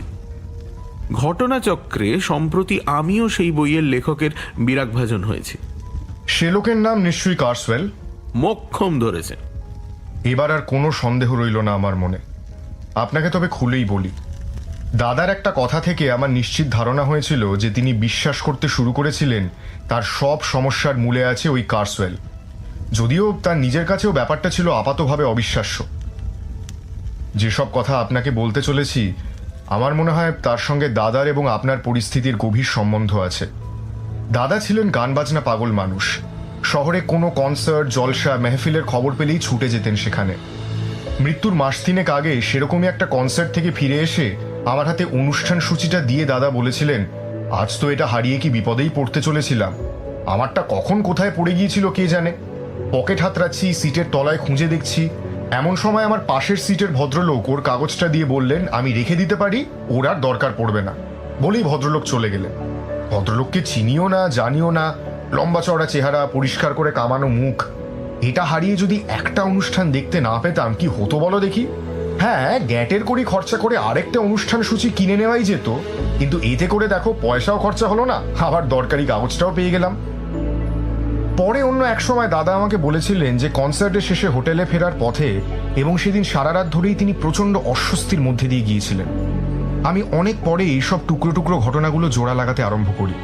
এর কয়েকদিন পর দাদা তার সমস্ত অনুষ্ঠান সূচিগুলো নিয়ে একদিন বসেছিলেন। সবগুলো একসঙ্গে বাঁধিয়ে রাখার ইচ্ছে ছিল দাদার। ওই বিশেষ দিনের অনুষ্ঠান সূচিটার আমি তখনও সেটাকে ভালো করে খেয়ালই করিনি কোনোদিন, একদম শুরুর দিকের পাতার মধ্যে একটা ছোট্ট চৌকো কাগজ পাওয়া গেল। কাগজটায় খুব যত্ন সহকারে লাল আর কালো রঙে কিসব যেন লেখা। আমার ধারণা রুনিক অক্ষর হবে সেগুলো। দাদা বললেন, এ মনে হচ্ছে আমার পাশের সেই ভদ্রলোকের জিনিস, কোনো লেখার নকল মনে হচ্ছে। যথেষ্ট কষ্টসাধ্য ব্যাপার, এ তো ফিরিয়ে দিতে হয়, কিন্তু এখন তার ঠিকানা খুঁজে পাই কি করে? এই নিয়ে বেশ খানিকক্ষণ আলোচনা হলো। আমরা দুজনেই একমত হলাম যে এই জিনিসের জন্য কাগজে বিজ্ঞাপন দেওয়া বাড়াবাড়ি হবে। বরং দাদা খুব শিগগিরই পরের কনসার্টে যাবেন, সেখানে ভদ্রলোকের সঙ্গে নিশ্চয়ই দেখা হবে, তখন তাকে কাগজটা ফিরিয়ে দিলেই চলবে। এতক্ষণ কাগজটা অনুষ্ঠান সূচির বইটার উপরেই খোলা পড়েছিল। আমরা আগুনের ধারে বসেছিলাম। সেদিন সন্ধে থেকেই ঠান্ডা পড়েছিল আর খুব কনকনে হাওয়াও বইছিল। হাওয়ার চোটেই হয়তো দরজা খুলে গিয়ে থাকবে, যদিও দরজা খুলেছিল বলে আমি টেরটিও পাইনি। হঠাৎ এক ঝলক হাওয়া এসে, তাও আবার গরম হাওয়ার হলকা, কাগজটাকে এক ঝটকায় উড়িয়ে নিয়ে গিয়ে সোজা আগুনের মধ্যে ফেলে দিল। ছোট্ট একটা পাতলা কাগজ, যেমন না আগুনে পড়া অমনি দপ করে জ্বলে উঠে হুশ করে ছাই ধোঁয়ার সঙ্গে মিলিয়ে গেল চিমনির মধ্যে দিয়ে। আমি বললাম, যা, আর তো কাগজটা ফেরত দিতে পারবে না তুমি। দাদা খানিকক্ষণ কিছু বললেন না, তারপর হঠাৎ করে চটে উঠে বললেন, সে আমি জানি, কিন্তু সে কথাটা এতবার করে বলার কি আছে শুনি? আমি অবাক হয়ে বললাম, আমি তো একবারের বেশি কথাটা বলিনি। দাদা খিঁচিয়ে উঠে বললেন, তোমার একবার তাহলে চারবারে হয়, কি বলো? এটা এমন কিছু বিশেষ ঘটনা নয়, তবু এটার কথা এমনি আমার মনে থেকে গিয়েছিল। মোদ্দা কথায় আসি, কার্সওয়েলের যে বইটার সমালোচনা আমার হতভাগ্য দাদা করেছিলেন, সেটা কি আপনি পড়েছেন? আপনার পড়ার কথাও নয় অবশ্য, আমি পড়েছি, দাদার মৃত্যুর আগে এবং পরেও। প্রথমবার একসঙ্গে পড়েছিলাম আমরা। পড়তে পড়তে ঠাট্টাই আর কি ছাড়া আর কিছু আমাদের মাথায় আসেনি। লেখার কোনো ছিঁড়িছাদ নেই, ব্যাকরণের যা সব পর্বত প্রমাণ ভুল, তা এক ঝলক দেখলে যে কোনো অক্সফোর্ডের লেখাপড়া জানা লোক মাটির ভেতরে সেঁধিয়ে যেতে চাইবে। তার উপর লোকটার জ্ঞানের বহর, ওহ, সে আর কি বলবো, কি নেই তার ঝুলিতে। প্রাচীন লোককথা, পুরাণের কাহিনী, গোল্ডেন লেজেন্ডসের বিভিন্ন গল্প, আজকের দিনেও কোথায় কি বিভৎস আচার অনুষ্ঠান হয়ে চলেছে, এই সমস্ত সে শুধু পড়েছে আর খবর রেখেছে তাই নয়, সব মিলিয়ে মিশিয়ে এক আজব জগা খিচুড়ি পাকিয়েছে। দেখুন, আমি বলছি না যে এগুলো একটার সঙ্গে আরেকটা মেলানো যায় না, কিন্তু লেখকের তো সেরকম ভাবে জুড়তে জানা চাই রে বাবা। এই লোকটা সেসবের ধারও ধারেনি, এই একই নিঃশ্বাসে গোল্ডেন লেজেন্ডস আর দ্য গোল্ডেন বাবের নাম করে, আর বলে নাকি সে দুটো বইকেই সমানভাবে বিশ্বাসও করে। কহতব্য নয় মশাই, সে জঘন্য এক ব্যাপার। যাই হোক, খারাপ ঘটনাটা ঘটে যাওয়ার পরে আমি আবার একবার বইটা খুলে বসেছিলাম। পড়ে খারাপ লাগাটা বাড়লো বই কমলো না, কিন্তু অন্য একটা ভাব মনে জাগলো। আপনাকে তো আগেই বলেছি আমার সন্দেহের কথা। এই বই আমার সেই সন্দেহকেই গাঢ় করেছে। অত্যন্ত অশুভ আর অমঙ্গলজনক এই বই, মারণ উচাটনের আলোচনায় ভর্তি। একটা পরিচ্ছেদ আছে যেখানে লোকটা অন্যের মন পাওয়ার জন্য কিংবা অন্য কাউকে পথ থেকে সরানোর উপায় হিসেবে সেই লোকের ওপর রুনের মন্ত্র প্রয়োগ করার কথা লিখছে। আর যেন ওই দ্বিতীয় কথাটাই বিশেষ করে গুরুত্ব পেয়েছে বেশি। আর সে এমনভাবে লিখেছে যার থেকে স্পষ্ট মনে হয় এই ব্যাপারে তার হাতে কলমে জ্ঞান আছে। সমস্ত কথা খুলে বলার সময় এখন নেই, কিন্তু এইটুকু বলি যে অনেক ভেবেচিন্তে আমার প্রত্যয় জন্মালো যে সেদিন কনসার্টে যে সদাশয় ভদ্রলোকটির সঙ্গে দাদার আলাপ হয়েছিল, সে কার্সওয়েল ছাড়া আর কেউ নয়। আমার সন্দেহ, না সন্দেহের চেয়েও বেশি কিছু, যে এই কাগজের টুকরোটার এই পুরো ব্যাপারে ভীষণ গুরুত্বপূর্ণ একটা ভূমিকা রয়েছে। আমার বিশ্বাস কাগজটা যদি দাদা কোনোভাবে ফেরত দিয়ে দিতে পারতেন, তবে তিনি আজও বহাল তবিয়তে বেঁচে থাকতেন। এই হলো আমার বক্তব্য। এবার আপনি বলুন, আমার এই ঘটনার সঙ্গে যোগ করার মতো আপনার কিছু বলার আছে কিনা? জবাবে ডানিং তার ব্রিটিশ মিউজিয়ামের বইয়ের ঘরের অভিজ্ঞতার কথা বললেন। হ্যাঁ, আপনাকে সে নিজের হাতে কাগজপত্র দিয়েছে? আপনি দেখেছেন ভালো করে সে কাগজ? দেখেননি? সে কি কথা! দেখুন দেখুন, এক্ষুনি দেখতে হবে, আমাদের খুঁটিয়ে দেখতে হবে। চলুন চলুন চলুন, আপনার বাড়ি চলুন। দুজনে মিলে ডানিং এর ফাঁকা বাড়িতে ফিরলেন। বাড়ি ফাঁকা কারণ পরিচারিকা দুজন এখনো হাসপাতাল থেকে ফেরেনি। ডানিং এর কাগজপত্র রাখার পোর্টফোলিওয় ধুলো জমেছে, আর তার ভিতরেই রাখা আছে তার নোট স্টোকার অগুন্তি খুদে খুদে চৌকো কাগজ। তিনি সেটা হাতে তুলে নিতেই সেই কাগজপত্রের তাড়ার মধ্যে থেকে একটা পিতপিতে সরু কাগজের টুকরো সাত করে বেরিয়ে এসে তীরের মতো খোলা জানলার দিকে ভেসে চলল। কিন্তু হ্যারিংটন বাঘের মতো লাফিয়ে গিয়ে দড়াম করে জানলা বন্ধ করে খপ করে কাগজটা চেপে ধরলেন। তারপর বললেন, ঠিকই ভেবেছিলাম। মনে হচ্ছে দাদা মৃত্যুর আগে যে কাগজটা পেয়েছিলেন এটা ঠিক তারই মতো। সাবধান ড্যানিং, এই কাগজটা খুব নিরীহ বলে বোধ হচ্ছে না, অন্তত আপনার পক্ষে তো নয়। আলোচনা গড়ালো অনেকক্ষণ। কাগজের টুকরোটাকে তন্ন তন্ন করে পরীক্ষা করলেন দুজনে। হ্যারিংটন যেমন বলেছিলেন, লেখার অক্ষরগুলো রুনই বটে, কিন্তু দুজনের কেউই তার পাঠোদ্ধার করতে সমর্থ হলেন না বা অন্য কোথাও লেখাটা টুকে রাখতেও সাহস পেলেন না। পাছে তাতে রুনিক লিপিতে লেখা ওই মন্ত্রের অশুভ শক্তি আরো প্রবল হয়ে উঠে ছড়িয়ে পড়ে। কাজেই ওই কাগজে রুনিক হরফে যে ঠিক কি বার্তা দেওয়া হয়েছিল, কাকেই বা দেওয়া হয়েছিল সেই বার্তা, সেসব কথা আজও রহস্যাবৃতই রয়ে গেছে। ডানিং আর হ্যারিংটন দুজনেরই দৃঢ় বিশ্বাস জন্মালো যে এই রুনিক মন্ত্র লেখা কাগজের কাজ হলো যার কাছে সেটা থাকবে এক পরম অবাঞ্ছিত আর চরম ক্ষতিকর এক অশুভ শক্তিকে তার সর্বক্ষণের সঙ্গী করে তোলা। অভিশপ্ত কাগজটাকে স্বস্থানে ফিরিয়ে দেওয়াই যে মুক্তির একমাত্র উপায়, সে বিষয়ে দুজনেই একমত হলেন। এও বুঝতে পারলেন যে অভিশপ্ত ব্যক্তি অর্থাৎ ডানিং নিজের হাতে যদি কাগজটা তার লেখককে হস্তান্তর করেন, তবেই সাপমুক্ত হওয়ার ব্যাপারে 16 আনা নিশ্চিত হওয়া যায়। কিন্তু সেটা করতে গেলেও যথেষ্ট চালাকির প্রয়োজন, কারণ ডানিং এর চেহারা কার্সওয়েলের বিলক্ষণ পরিচিত। চেহারা বদলে ফেলার জন্য ডানিং এর সাধের দাড়ি যে কামিয়ে ফেলতেই হবে তা এক প্রকার নিশ্চিত। কিন্তু এত সব করার পরেও যথেষ্ট সময় পাওয়া যাবে তো? তার আগেই মাথার উপর বজ্র নেমে আসবে না তো? হ্যারিংটন ঠিক এই সময় বললেন যে হাতে সময় ঠিক কতটা আছে সেটা গণনা করে বের করা খুব শক্ত বোধহয় হবে না। তার খুব ভালোই মনে আছে যে কনসার্টে তার দাদার হাতে তার মৃত্যু পরোয়ানা তুলে দেওয়া হয়েছিল তার তারিখ ছিল 18 জুন, আর তার মৃত্যু হয় 18 সেপ্টেম্বর, অর্থাৎ ঠিক তার 3 মাস পর। ডানিংও বললেন যে ট্র্যামের জানলার সেই রহস্যময় বিজ্ঞাপনেও 3 মাস সময় দেওয়ার কথাই লেখা ছিল। আমার মেয়াদও এই 3 মাসই। দাঁড়ান, আমার ডায়েরিটা দেখলেই সব পরিষ্কার হয়ে যাবে। হ্যাঁ, এই যে মিউজিয়ামের ঘটনাটা ঘটার তারিখ ছিল 23 এপ্রিল, তার মানে সময় আছে 23 জুলাই অবধি। ব্যাস। আচ্ছা, আপনার দাদার সমস্যা ঠিক কিভাবে বেড়ে চলেছিল আমায় একটু বলবেন, যদি আপনার খুব অসুবিধে না থাকে? আমার জানাটা বিশেষ দরকার।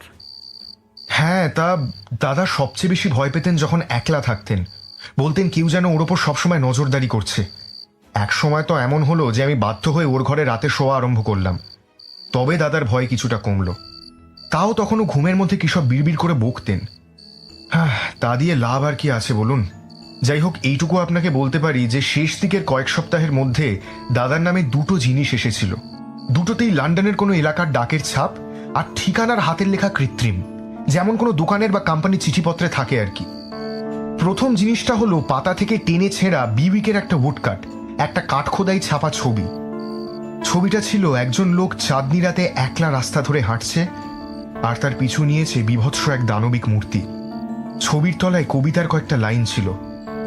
বোধহয় ছবিটা এনশিয়েন্ট মেরিনার কবিতার অলঙ্করণ থেকে ছেঁড়া, কারণ তার তলায় চোখে পড়ছিল কবিতাটার কয়েকটা লাইন। এমন একজনের কথা লেখা যে কিনা পথ চলতে চলতে একবার মাথা ঘুরিয়েই এক মনে সিধে হেঁটে চলে সে, যে না ঘুরিয়ে ঘাড় পথের পর, কারণ সে জানে পিছে পিছে তার চলেছে নারকী ভয়ঙ্কর। দ্বিতীয় যে জিনিসটা এসেছিল সেটা আর কিছুই না, একটা সাধারণ ক্যালেন্ডার, যেরকম বিভিন্ন দোকান থেকে প্রায় গ্রাহকদের পাঠিয়ে থাকে। দাদা সেটাকে পাত্তাও দেননি, কিন্তু তার মৃত্যুর পরে সেটা আমি খুলে দেখেছিলাম। 18 সেপ্টেম্বরের পরে সবকিছু তাতে ছেঁড়া ছিল। আপনি অবাক হয়ে ভাবতেই পারেন যে মনের এরকম সঙ্গীন অবস্থায় দাদা হঠাৎ মৃত্যুর দিন সন্ধ্যায় একলা হাঁটতে গেলেন কি করে। উত্তর হলো, মারা যাওয়ার দিন 10 আগে থেকে ওই নজরবন্দি থাকার অদ্ভুত অনুভূতিটা দাদার একেবারে চলে গিয়েছিল। হঠাৎ করে ওর মনে হতে থাকে যে উনি একেবারে চাপমুক্ত। বিস্তারিত আলোচনার পর সিদ্ধান্ত হলো এই যে হ্যারিংটনের এক বন্ধু কার্সওয়েলের প্রতিবেশী, তাকে দিয়ে কার্সওয়েলের গতিবিধির ওপর সহজেই নজর রাখা যাবে। ডানিংকে সদা সর্বদা প্রস্তুত থাকতে হবে এবং ওই রুনিক মন্ত্র লেখা মহামূল্যবান কাগজটিকেও সযত্নে প্রস্তুত রাখতে হবে, যাতে প্রথম সুযোগেই তাকে তার আসল মালিকের কাছে চালান করে দেওয়া যায়। তারপর দুজনে যে যার পথ ধরলেন। পরবর্তী কয়েক সপ্তাহ ডানিং এর মনের উপর দিয়ে যে কি চাপ গেল তা বলার নয়। কাগজের টুকরোটা হাতে আসার দিন যে অদৃশ্য কারাগারের পাঁচিল তার চারিদিকে গড়ে উঠেছিল বলে ডানিং অনুভব করেছিলেন, তা যেন ক্রমে বিশালতর আকার আর ঘোর কৃষ্ণবর্ণ ধারণ করে পৃথিবী থেকে ক্রমে ক্রমে তাকে সম্পূর্ণ বিচ্ছিন্ন করে তার সমস্ত সত্তাকে গিলে খেতে আসছে বলে আজ তার বোধ হতে লাগল। অমোঘ সর্বনাশ আসন্ন। তার হাত ছাড়িয়ে পালানোর সব রাস্তা যেন সেই পাঁচিল দিয়ে বন্ধ, আর খোলা রাস্তার হদিশ দেবে এমন কেউ নেই ডানিং এর সামনে। তার জীবনী শক্তি, তার সমস্ত উৎসাহ কে যেন শুষে নিয়ে তাকে ছিবড়ে করে ফেলেছে বলে মনে হতে লাগলো ডানিং এর। এমনি করে বুক চাপা কষ্ট আর অদম্য উদ্বেগের মধ্যে দিয়ে মে মাস গেল। গোটা জুন মাস গিয়ে জুলাই এসে উপস্থিত হলো, কিন্তু হ্যারিংটনের কাছ থেকে সবুজ সংকেত এলো না। এই পুরো সময়টা কার্সওয়েল গ্যাঁট হয়ে লাফোর্ডেই বসে থেকেছেন, কোথাও নড়েননি। অবশেষে ডানিং এর পৃথিবী বাসের মেয়াদ ফুরোতে যখন হিসেব মতো আর এক সপ্তাহ বাকি নেই, তিনি হাতে পেলেন একটা টেলিগ্রাম। বৃহস্পতি রাত্রে বোট ট্রেনে ভিক্টোরিয়া ছাড়ছে, হাত ছাড়া না হয়। রাত্রে আসছি আপনার কাছে, হ্যারিংটন। কথা মতো রাত্রে হ্যারিংটন এলে আর এক প্রস্থ জল্পনা হলো। ট্রেন ভিক্টোরিয়া ছাড়ে 9টায়। ডোভারে পৌঁছানোর আগে শেষ দাঁড়ায় ক্রয়ডন ওয়েস্ট স্টেশনে। হ্যারিংটন ভিক্টোরিয়াতেই কার্সওয়েলকে নজরবন্দি করে ট্রেনে উঠবেন আর ক্রয়ডনে ডানিংকে ইশারায় ডেকে নেবেন কামরায়। দরকার হলে ডানিংকে কোনো সাজানো নামে ডাকবেন। ডানিং ছদ্মবেশে থাকবেন। তার সঙ্গের বাক্স প্যাঁটরায় কোনো নামের আদ্যক্ষর লেখা থাকবে না, আর অতি অবশ্যই হাতের কাছে তৈরি থাকবে সেই কাগজের টুকরোটা যার জন্য এত কিছু। ডানিং ক্রয়ডন স্টেশনে যখন এসে দাঁড়ালেন, তখন তার উৎকণ্ঠার পারদ মাত্রা ছাড়িয়েছে। গত কয়েকদিন ধরে তার মাথার উপর থেকে সেই কালো ছায়াটা যেন সরে গিয়ে আধার একটু হালকা হয়েছে মনে হচ্ছে, কিন্তু এই আপাত ফুরফুরে হাওয়া ডানিং এর কাছে অশুভ সংকেতই বয়ে আনছে। এই স্বস্তির মেজাজের হঠাৎ আবির্ভাবের কারণেই ডানিং যেন ঠিক বুঝতে পারছেন যে তার ঘোর বিপদ আর শুধুমাত্র আসন্ন নেই, সে এসে পড়েছে। তার ঘাড়ের উপর নিঃশ্বাস ফেলছে। এখন যদি কার্সওয়েল হাত ফসকে পালায়, তবে সব আশায় জল পড়ে যাবে। এই ভিক্টোরিয়া থেকে ট্রেন ধরে ডোভার যাওয়ার গুজবটা হয়তো ভাঁওতা, কে বলতে পারে। প্ল্যাটফর্মে পায়চারি করতে করতে আর প্রায় প্রতি মিনিটেই বোট ট্রেনের ব্যাপারে জানতে চেয়ে স্টেশনের প্রতিটি কুলিকে ব্যস্ত করে মারতে মারতে ডানিং এর ওই সময়টুকুকে জীবনের সবচেয়ে বিষবৎ 20 মিনিট বলে বোধ হতে লাগলো।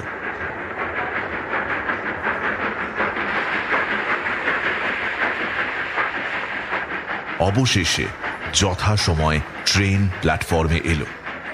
হ্যারিংটনকেও জানলায় দাঁড়িয়ে থাকতে দেখা গেল। তাঁরা যে একে অপরের পরিচিত, এ কথা কোনোভাবেই ফাঁস হতে দেওয়া চলবে না। কাজেই ডানিং লম্বা টানা বারান্দাওয়ালা বগির শেষ মাথার দরজা দিয়ে ট্রেনে উঠে আস্তে আস্তে এগিয়ে চললেন সেই কামরার দিকে যার মধ্যে হ্যারিংটন আর কার্সওয়েল বসে আছেন। ট্রেনে লোকজন বিশেষ নেই দেখে ডানিং মনে মনে একটু খুশি হলেন। কার্সওয়েল সচকিত হয়ে উঠলেও ডানিংকে চিনতে পেরেছেন বলে মনে হলো না। ডানিং কার্সওয়েলের একদম পাশের সিটে বসলেন না, একটু দূরে বসে প্রথমে একটু ভয়ে ভয়ে, তারপর ক্রমে ক্রমে সাহস সঞ্চয় করে মস্তিষ্কের প্রতিটি স্নায়ু খাটিয়ে ভাবতে লাগলেন কিভাবে বহু আকাঙ্ক্ষিত চালানের কাজটা সব দিক সামলে সারা যায়।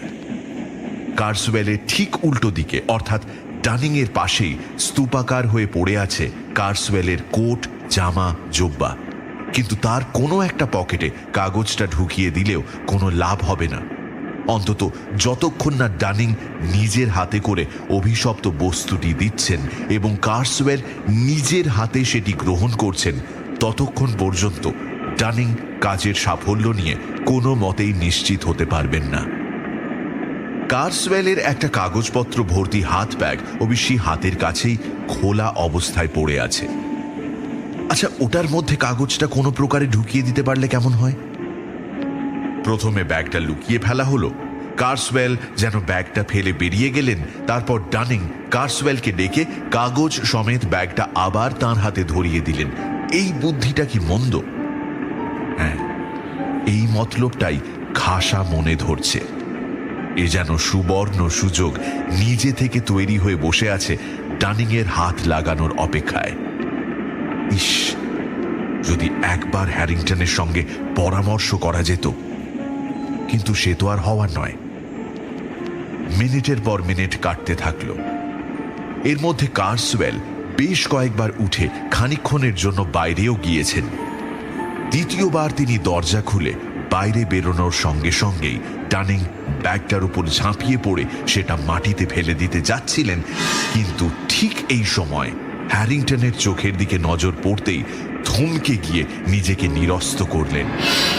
হ্যারিংটন স্থির দৃষ্টিতে তাকে সাবধান করছেন, নিষেধ করছেন এমন হঠকারিতা করতে। কার্সওয়েল দরজার বাইরেই দাঁড়িয়েছিলেন, যেন এই দুজনকে নিজের অনুপস্থিতির সুযোগ দিয়ে দেখতে চাইছিলেন এরা একে অপরের পরিচিত বলে বেরিয়ে পড়ে কিনা। মতলব ফলপ্রসূ হল না, কিন্তু তিনি কামরায় ফিরে এলে স্পষ্টতই বোঝা গেল যে ভদ্রলোক বেশ বিচলিত হয়ে পড়েছেন। কেমন অসহিষ্ণু হয়ে তিনি ছটফট করতে লাগলেন। কিন্তু এরপর তৃতীয়বার যখন তিনি উঠে পড়লেন, তখন ডানিং এর মনে প্রবল আশার উদয় হল। কারণটা আর কিছুই নয়, ওঠার সময় কার্সওয়েলের অজান্তে তার সিট থেকে কি একটা বস্তু খপ করে মাটিতে পড়েছে। কার্সওয়েল দরজা দিয়ে বেরিয়ে দৃষ্টিসীমার বাইরে বেরিয়ে চলে গেলেন। পলকের মধ্যে মাটিতে পড়ে থাকা জিনিসটা তুলে নিয়ে ডানিং দেখলেন সৌভাগ্যের চাবিকাঠি তার হাতে চলে এসেছে। তার হাতে টিকিটে ভরা একটা কুকের টিকিট কেস, যে ধরনের টিকিট কেসের পিঠে একটা ছোট খাপ থাকে। মুহূর্তের মধ্যে 7 রাজার ধন 1 মানিক সেই কাগজের টুকরো মসৃণ ভাবে চলে গেল টিকিট কেসের পিঠের খাপে। গোটা ঘটনাটা চলাকালীন হ্যারিংটন দরজার সামনে দাঁড়িয়ে ব্যস্ত সমস্ত হয়ে দরজার পর্দা টানাটানি করতে করতে পাহারা দিয়ে গেলেন। কাজ শেষ হলো মোক্ষম মুহূর্তে, কারণ ট্রেন ততক্ষণে গতি কমিয়ে ডোভার স্টেশনে ঢুকতে শুরু করেছে। পরক্ষণেই দরজা দিয়ে কার্সওয়েল ঢুকে এলেন, আর ডানিং তার ধপধপিয়ে লাফাতে থাকা হৃৎপিণ্ডটাকে কোনো রকমে জোর করে ঢোক গিলে স্বস্থানে ফেরত পাঠিয়ে কার্সওয়েলের হাতে টিকিট কেসটা গুঁজে দিয়ে বললেন, এটা বোধহয় আপনার এখানে পড়েছিল। খাপের ভেতরে টিকিটগুলোর দিকে ব্যস্তভাবে এক ঝলক চোখ বুলিয়ে নেওয়ার পর কার্সওয়েলের মুখ দিয়ে বেরোলো বহু প্রতীক্ষিত উত্তর, হ্যাঁ হ্যাঁ, আমারই এটা, ধন্যবাদ আপনাকে। তিনি টিকিট কেসটা নিজের বুক পকেটে রাখলেন দেখে ডানিং পরম সন্তোষ লাভ করলেন। ট্রেন থামতে বাকি আর কয়েকটা মাত্র মুহূর্ত। তার মধ্যেই 2 বন্ধু খেয়াল করলেন হঠাৎই কামরার ভেতরটা কেমন যেন ঘোর আঁধার করে এসে গরম হলকা ছুটতে শুরু করেছে। কার্সওয়েলও হঠাৎ ছটফটিয়ে উঠে দলা পাকানো কোটগুলোকে কাছে টেনে নিয়ে অশান্তভাবে সেগুলো ঠেলে ফেলে দিলেন, যেন সেগুলো অসহ্য হয়ে উঠেছে তার কাছে। তারপর শটান সোজা হয়ে বসে ভ্রুকুটি করে সন্দেহের দৃষ্টিতে তিনি পালা করে দুজনের দিকে তাকাতে লাগলেন। তৎক্ষণাৎ 2 বন্ধু চোখ ফিরিয়ে ঝটপট যে যার নিজের জিনিস গুছিয়ে নিতে ব্যস্ত হয়ে পড়লেন। উৎকণ্ঠায় পেট তাঁদের গুলিয়ে উঠছে। মনে হলো যেন কার্সওয়েল তাদের সঙ্গে কথা বলার জন্য মুখ খুলতে যাবেন, ঠিক তখনই ট্রেন ডোভার টাউনে এসে থামল।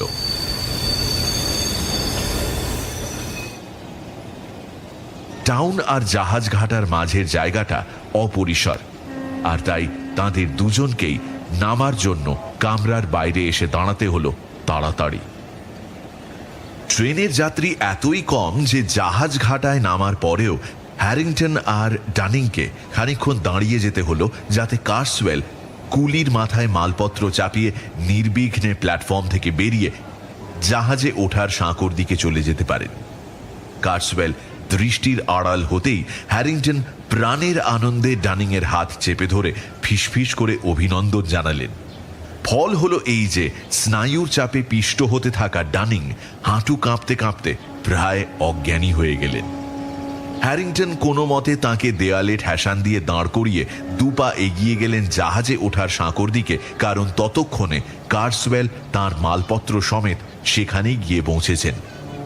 সাঁকোর মুখে বসে থাকা লোকটি গম্ভীর মুখে তার টিকিট পরীক্ষা করে ছেড়ে দিল। মালপত্র নিয়ে জাব্বা জব্বা বগলদাবা করে কার্সওয়েল সাঁকো দিয়ে জাহাজের পেটের দিকে কয়েক পা এগিয়ে গেলেন। হঠাৎই টিকিট পরীক্ষক লোকটি হাঁক পাড়ল। এই যে স্যার, স্যার মাফ করবেন স্যার, আপনার সঙ্গে অন্য যিনি ছিলেন তার টিকিটটা দেখলাম না তো। আমার সঙ্গে অন্য লোক? কোন শয়তানের বাচ্চার কথা বলছো? হ্যাঁ, লোকটি তার নিজের জায়গা থেকে ঝুঁকে পড়ে একবার তাকে ভালো করে দেখল। হ্যারিংটন শুনলেন সে নিজের মনে বিড়বিড় করে বলল, এ শয়তানের বাচ্চা, তা কেমন যেন দেখলাম, কি জানি বাবা। যাকে আমারই ভুল স্যার, আপনার জামা কাপড়গুলো কি বোধহয় ভুল করেছি, মাফ করবেন স্যার। তারপর পাশে বসে থাকা তারই এক অধস্তন কর্মচারীকে বলল, ও ভাই শোনো, ওনার সঙ্গে কুকুর টুকুর কিছু ছিল নাকি বলো তো? হ্যাঁ, একা তো ছিলেন না উনি, আমার যেন মনে হলো সঙ্গে আরেকটা কেউ আছে। যাকে যাক, আমাদের কি যা আছে এখন ওই জাহাজের পেটে সেঁধিয়ে গেছে, এখন জাহাজের ওপরে ওরা বুঝে নেবে। ওই জাহাজ ছেড়ে দিল আর হপ্তাখানেক তারপরেই ছুটি কাটাতে যাওয়ার লোকজনের ভিড় ঘাড়ের ওপরে একেবারে হুমড়ি খেয়ে এসে পড়বে একদম। আর 5 মিনিট পর দূরে বিলীন হতে থাকা জাহাজের উজ্জ্বল আলো, ডোভারের জলের ধার বেয়ে চলতে থাকা বাতিস্তম্ভের লম্বা সারি, সন্ধ্যার হিলহিলে হাওয়া আর আকাশে ফ্যাকাশে চাঁদ ছাড়া চারপাশে আর কিছুই রইল না। লর্ড ওয়ার্ডেন হোটেলে এরা দুজন মুখোমুখি বসে রইলেন অনেকক্ষণ। মাথা থেকে দুশ্চিন্তা উৎকণ্ঠা বিদায় নিয়েছে, তাও এক অদ্ভুত দোলাচলের মাঝে পড়ে পিষ্ট হচ্ছে এদের মন। একটা জলজ্যান্ত লোককে জেনে শুনে মৃত্যুর মুখে ঠেলে দেওয়া কি ন্যায়সঙ্গত হলো? লোকটাকে একবার সাবধান করে দেওয়া কি উচিত নয়? না, যেরকম নৃশংস খুনি বলে লোকটাকে আমি ভাবি, তা যদি সে সত্যি হয়, তবে আমরা যা করেছি সেটাই ন্যায্য, সেটাই তার প্রাপ্য। কিন্তু তাও যদি আপনি ভালো বোঝেন, তবে কিন্তু আপনি ওকে পাচ্ছেন কোথায়, আর কিভাবেই বা সাবধান করবেন? অ্যাবভিলে যাচ্ছিল কার্সওয়েল, আমি খেয়াল করেছি। জোনস গাইডে যে সমস্ত হোটেলের নাম পাওয়া যায় সেগুলোর প্রত্যেকটায় যদি টেলিগ্রাম করা যায় টিকিটের খাপ দেখুন ডানিং বলে, তাহলে একটু শান্তি পাই প্রাণে। আজ 21 তারিখ, মাঝে সময় আছে